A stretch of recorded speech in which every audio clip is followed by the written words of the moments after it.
By way of oil paintings, you'll trace it back 400 years. Within the family, it would go back to my great-great-grandfather's time. And then obviously what you see is the start of the evolution of the plastic pots that you've got today.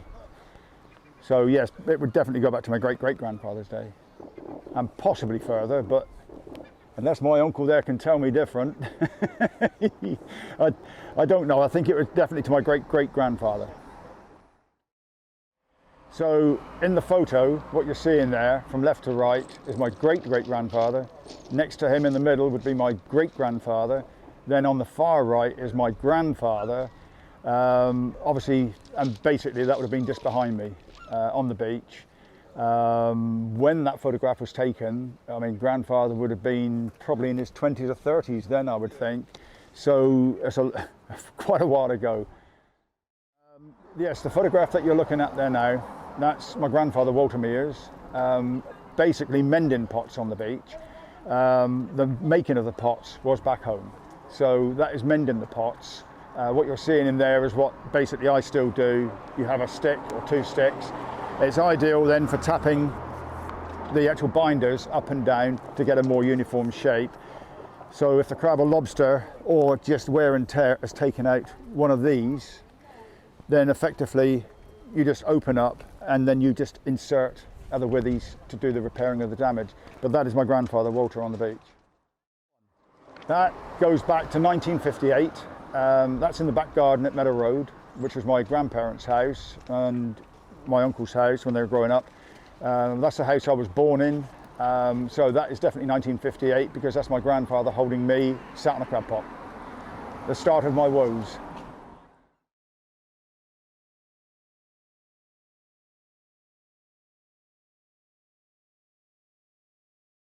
The learning in all the families predominantly would have been really handed down from father to son. There's very, very little written about it. So in my family, obviously it went from my grandfather down to my uncle, and then I obviously watched my grandfather making the pots, and it was years later I kept on pestering Gerald effectively to bring the craft back.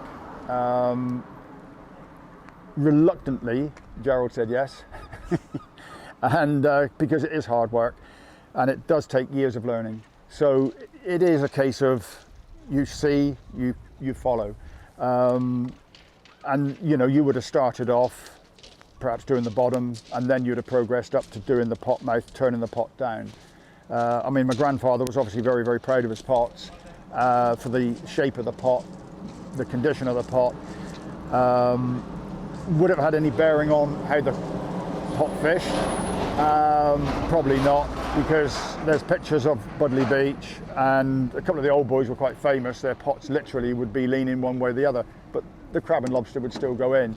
But from my grandfather's point of view, it was very much a case of he wanted a very, very sort of squared up, nice round pot, and that was, I suppose, his trademark.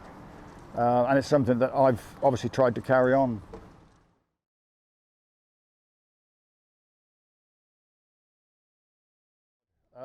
I started late, so in my 40s, I think it was in my 40s. Yeah, I was in my 40s, and I'm now 63. So it was a case of, for me, obviously I had my main job to do. In between my main job, I would go out with a dear friend of mine on his crabber, and that would be weekends and if I was on leave and that. So that was a commercial crabbing boat, working obviously fleets of pots that you see today. But we just wanted to, I wanted to bring it back because there's so few of us now that do it. And I am the last one, certainly in Budleigh. The nearest one then would be, I think it's Beer, but that gentleman now is 88 years old. So it's a dying craft.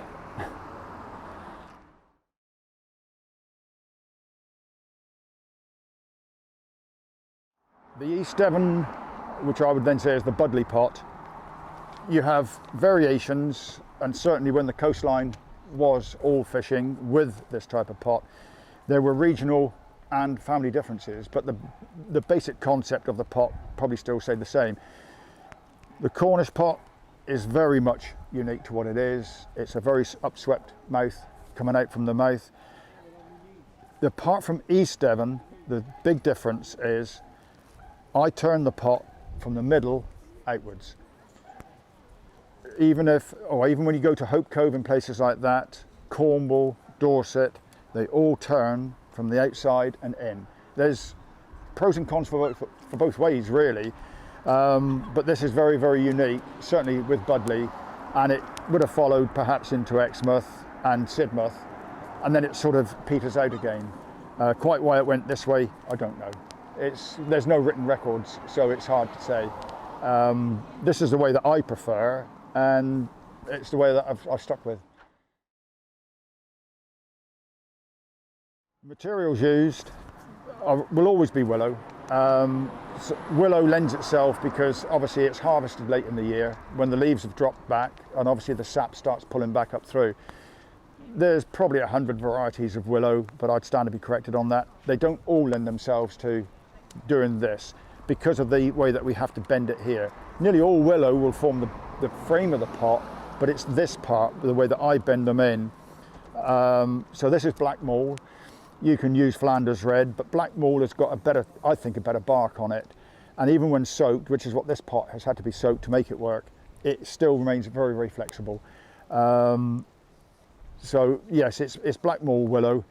You can use hazel, but really hazel, you wouldn't use it this time of year. It will just snap on you. And even willow, you would not use this time of year. This is obviously was cut in the winter. It's been allowed to dry and then soaked for 3 weeks.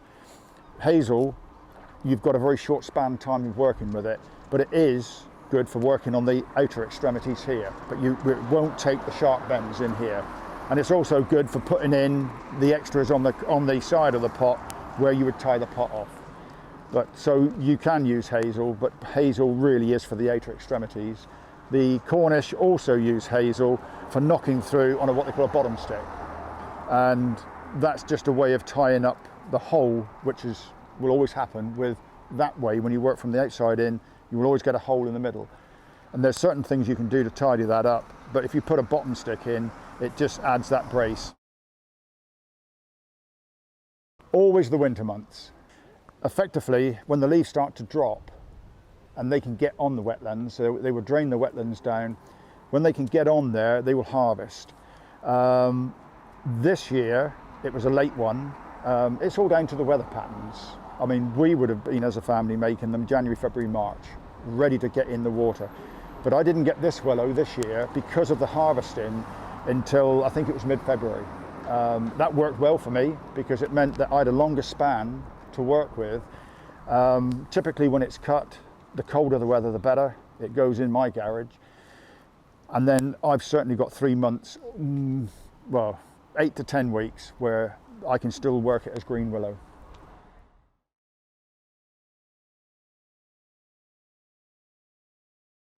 Always in the winter months, and I said it was governed really by the harvesting of the willow.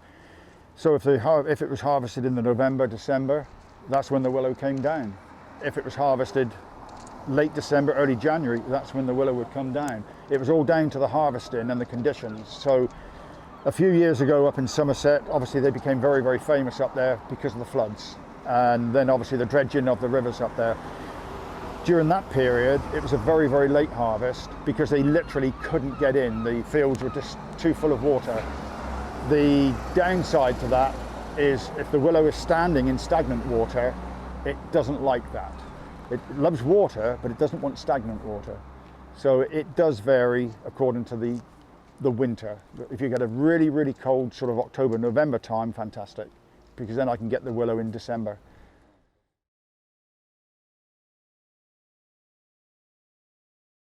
During the quieter months, you're making and mending.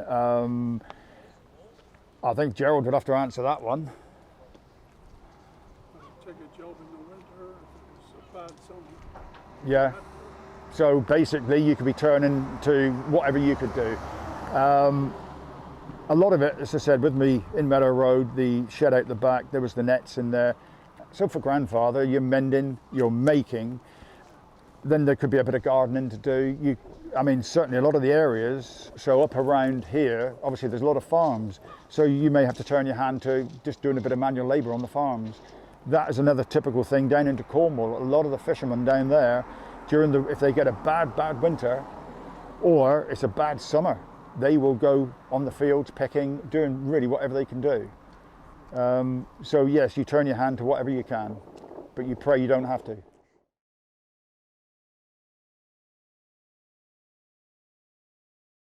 The best I've ever done for a complete pot, so that is the turning of the pot, the finishing of the base, trimming it all off, is 4 hours. Comfortable is 4.5 hours. I mean, when I first started, it would take me all day, and sometimes into the following day. But then you build your hand strength up, etc., and you get used to what you're doing. Grandfather was a lot quicker.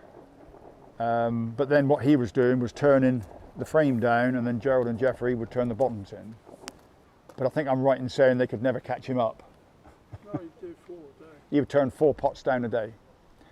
So that, that takes some doing. I've never tried to do it. It doesn't have any interest for me to see how many I can turn. But back then when my grandfather was doing it, there was the time. You had to get the pots done. Because obviously then there's other things you're doing. There's maintenance on the boats. There's anything you've got to do. So it was a case of that willow came down, that willow gets sorted out into the backyard. There's pictures of it. You make the pots, get them done. I think I'd be hard pushed to turn down 4. I've done in completed pots, I've done 1.5 pots. So 1 completed pot and 1 turned down in a day. But then to do 4 in a day, you've got to get up very, very early in the morning and then work until when it's done at night. So it's not something that I've really ever wanted to try and do. It doesn't have any appeal to me.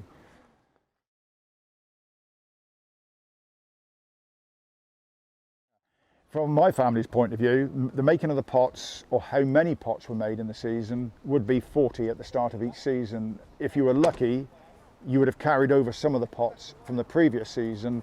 But bearing in mind, when these pots come out the water, in the seawater, they're fine. It basically pickles them. As soon as they came out in the winter months, you cover them up, they start to dry, they will then start getting brittle. But you would desperately try and patch them, do whatever you could do so that you would still get a bit of use out of those the following season. And basically, the season could be September, October. When that weather started turning bad, you bring them in. It's not like the fleet of pots that you see today, the modern pots. They will fish those all year round. But unlike these, which you would single haul or even pair them up, modern pots, it depends on the size of the deck, it depends on the size of the boat, the hauler and everything. And on my friend's boat, that was 66 pots being pulled up at once. You try that with these, you'd rip them apart.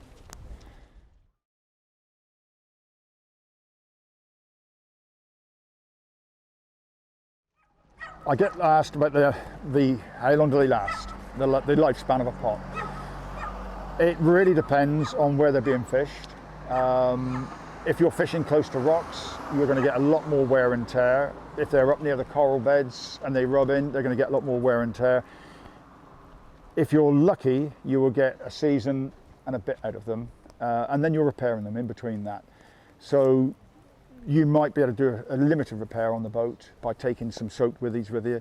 Other than that, you would bring them on the beach and then basically patch them in. Aesthetically, you try and make the best pot you can, but they're a working pot. So when they go in that sea and they start taking a batting or battering, they are going to get rubbed, chafed, cracked, and it's basically shove those willows in and then get them sorted and then get them back working again. It's as simple as that. So season, and if you're lucky, a season and a quarter, season and a half, but you'd have to be lucky for that. That's with constant repairing.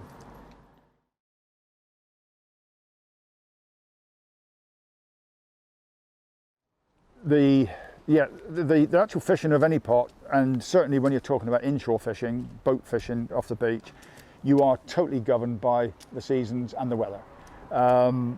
Here, if it's blowing easterly, you don't want to be out in that bay.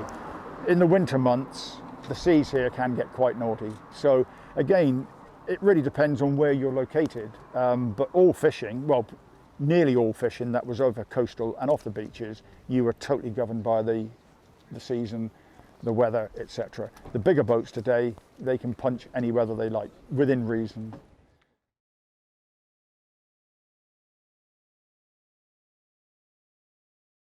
Well, in Budleigh, like in all the areas, you had full-time fishing families, you had part-time fishing families that were obviously part fishing and other jobs, then you had others that would step in and help. As a family, there would have been my grandfather, obviously then it would have been his father back in the day, etc. Then it would have been Gerald, Jeffrey. There was other people that would go out with my grandfather if they had the chance. So you would still help as needed. But bearing in mind, I mean, if you're working your own fleet of pots, you can't realistically do a lot with other people. But there was plenty of people back in the day here that would have stepped in and helped with the other crews effectively.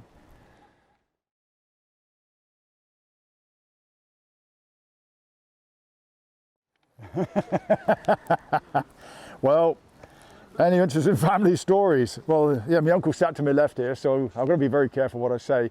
But there was an occasion where, with the Sylvia Ann, I believe it was the Sylvia Ann, out from Exmouth docks at the time, and the rise and swell of the water, the bridge, the swing bridge, was closed, and it came up and it took the forward cuddy or wheelhouse off.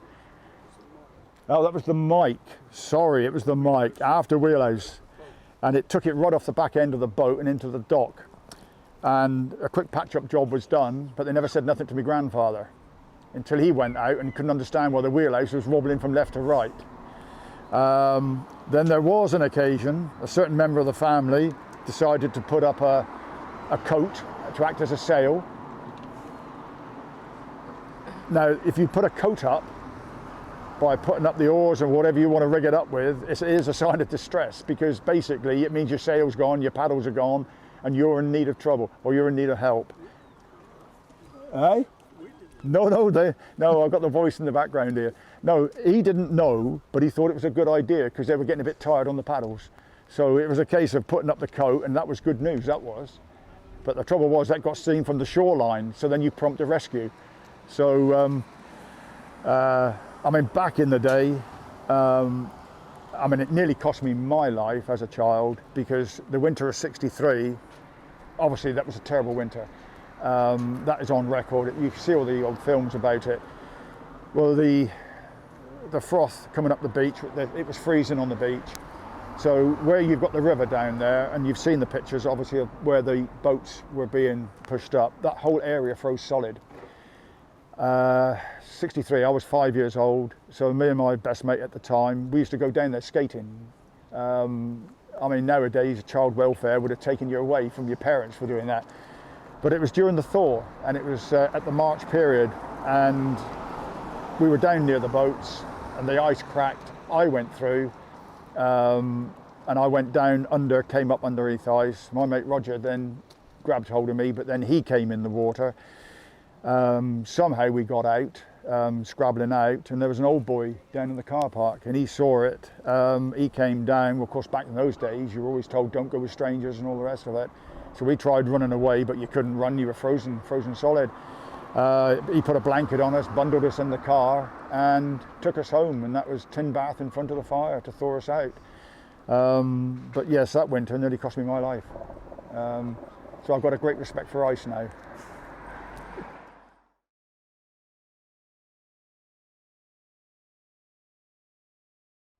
The evolution of the Budleigh pot, obviously, as I said, as a family, we'll date it back to my great-great-grandfather with all certainty.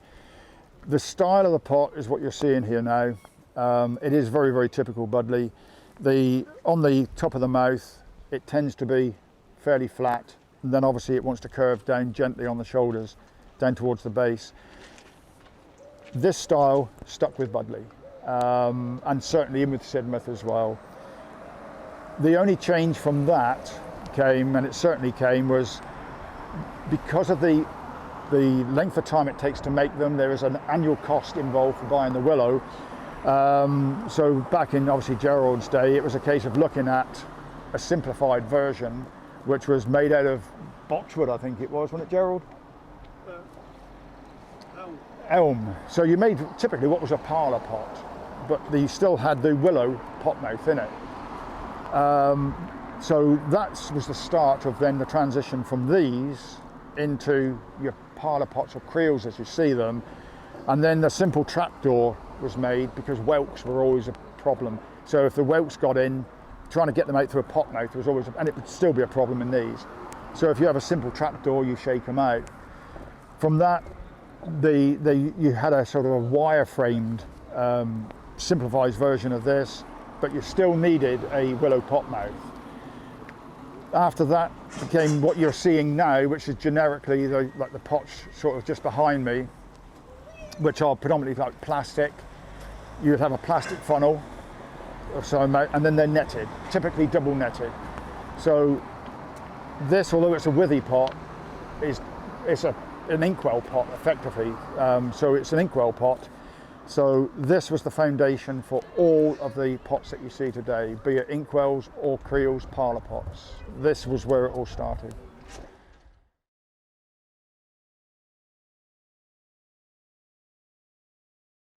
The length of time to make a pot, to learn to make a pot, I can only say from my experience, to learn the craft, to get it under control properly, was probably about 4 years or 4 seasons. Because it's learning to control the willow. The pot mouth is very, very easy to make. Then it's the turning down, holding the shape to make the typical shape that you would of, shall we say, a Devon pot in the shape of the pot. And it's the controlling of the willow, because as the pot is turned down and it's tied off on the bottom of the pot stand, you have to start letting that go at a certain point. And all it wants to do is spring outwards. So I control it by putting a rope around it, and that holds the shape in place. And then once you start to get down to the sort of third turn, it will basically, the shape is pretty well set. But certainly probably 4 years where really the pots were only fit for one thing, and that was chucking down the garden for the birds to go in and out. And then what you see now is just an ongoing process. You're always learning effectively. You have to keep practicing it.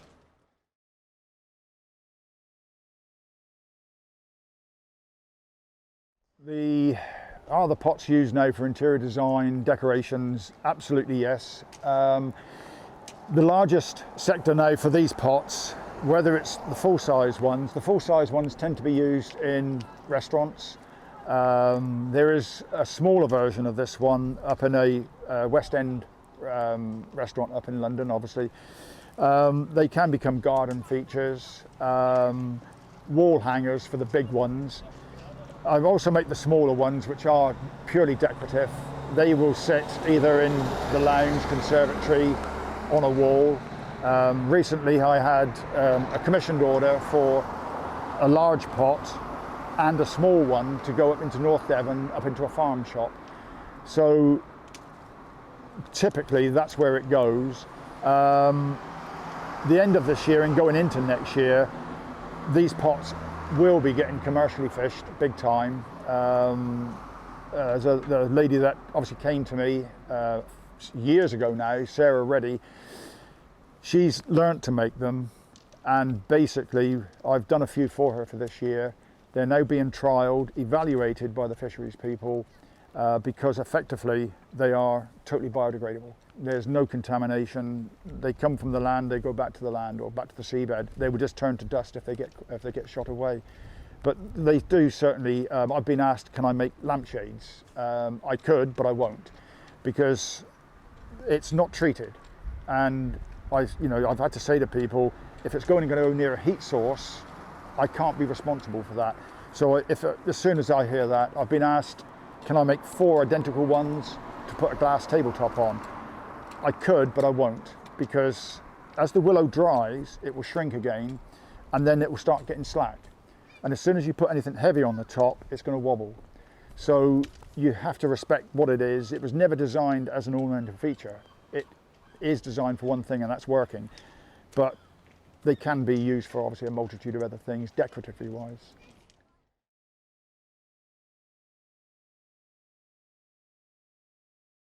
Demonstrating, absolutely. That started, I think I'm right in saying, about 12 years ago now. I got contacted from a lovely lady in conjunction with the Fish Stock Festival at Brixham. I responded to it, and another gentleman called Alan Lander up in Dorset responded. He was there that year, and then it was a combination of both of us there for every year after that, up until probably 3 years ago. As a result of that show, the Brix Festival got hold of me, so I started doing that one. Sidmouth got hold of me, so I'm doing Sidmouth. I've done one in my hometown, obviously, of Budleigh, up on the green. Plymouth Seafood Festival, then recently now the Teignmouth Shanty Festival. Instructing wise, I've had several people come to me to learn it, but to learn it is very, very difficult because you have to keep it going. No one has managed to do a whole pot when they learn without having some assistance from myself. And there was a young lady, friend of the family, her father was dying of cancer. So she came up to Gerald's house, and between us, she made a pot. And when her father died, that pot was up on the headboard of the lorry, basically accompanying the coffin. So I think his parting words were, "Well, mate," he said, "you made a better pot than I ever did." But yeah, she put in the hours on that one. That was a whole day with a little bit of help, and she did make a lovely pot. So people do come along and they do want to have a go at it. It tends to be a novelty more than anything else. Sarah, she's the only one that's basically taking it the next stage, which is where I always wanted it to go, which is basically fish them and keep it alive as a working craft.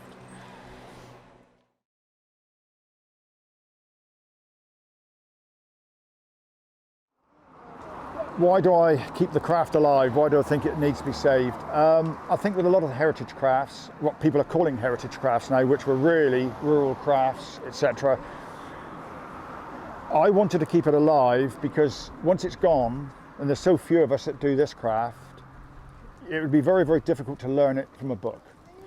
It was, as I said to you, it's a case of handing down from father to son, etc., etc. If you lose a craft, it's gone forever. One of the examples that I've always put to people is when they had the fire up at the Windsor Castle, and obviously a terrible fire made all the news. They struggled to get the craftspeople, the stonemasons, the old-fashioned stonemasons. There was the people that did the flooring, the whole of the everything to do with Windsor Castle. Well, what they did at Windsor Castle was they actually recreated an old medieval scene, because all the craftspeople actually moved there and they were working under tents and everything else. And that's why Windsor Castle was saved effectively by the prompt action of removing as much as they can, but also the craftspeople that could then renovate. Now, obviously this isn't a case of renovating. The only purpose for these pots is to fish them. What we're trying to do, and this is myself and Sarah, is, and it is happening, but it will only ever happen on a small scale from inshore fishing, beach fishing, is if you can bring the buyers on board, that people become aware of the sustainability, that it's a grown product locally, it's a heritage craft, because there's only about 10 of us that actively do it, if that. What has happened is with Sarah is some of the main buyer, because of the outlets, the restaurants, etc., they're prepared to pay a little bit more money. So in recognition that you are basically fishing sustainably, because if this gets ripped away at sea, it will just wear away to dust. What Sarah's also doing, she sourced out natural fibre rope. There's pros and cons to that. It won't last the same as a synthetic rope, and it's hard on the hands. But again, it's natural fibres. If the pot does get washed away, they will just tumble around, and you're not getting these microplastics. There is nothing artificial in these pots. In the mouth, it's tarred twine. So again, it will just rot away to nothing. You've got people now prepared to pay for line caught fish. They will pay a premium for line caught fish because they're very aware after the Blue Planet series with David Attenborough, etc., of the impact of the heavy commercial fishing when you're seeing the big factory ships literally ripping the heart out the oceans. Potting by its very nature is still very sustainable, whether it's at this level or commercially. It's static gear. It's not getting dragged along the seabed, it's not ripping everything out. When it's down there predominantly, and the only thing that will move it is if another trawler comes over the top and rips it away. But the benefit of this is, if these do get ripped away, whether it's bad weather, whether it's someone just trawls across the top, there's no environmental impact. It's absolutely zero. The willow every year, they keep a certain amount from the cuttings that they grow. They are kept in soaking tanks. So back in about March time, they start replanting. So it's a continuing process. It's a little bit like the willow coffins that you're seeing now. There's a huge demand now for willow coffins because, again, there's no chipboard, there's no laminating, no chemicals being used, everything is natural. So what I want to see is these being worked again as they should be worked, even if it is on a small scale, but it can only do it if the buyers, the restaurants, are prepared to pay a bit more money and make it viable. At the moment, the early indications are it seems to be working, but to scale it up becomes the next big problem. I did ask a long time ago with what was then the fisheries minister, could they do something like they did up at Hastings to do with the heritage side of the fishing up there, to do with these, so that if men aren't going to sea and they're making pots, that should count as time not at sea. The government were not interested because at the end of the day, to them, there's so much money in tax. So if you're a commercial fisherman, you're paying the taxes. If you're doing this and they've got to give you assistance, it's not so easy. But hopefully that can all be changed.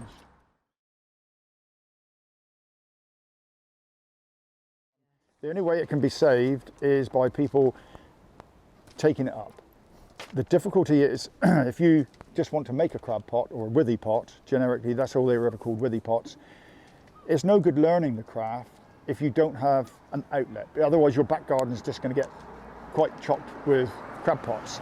The rules and regulations about fishing pots now, you can't just put pots in the sea.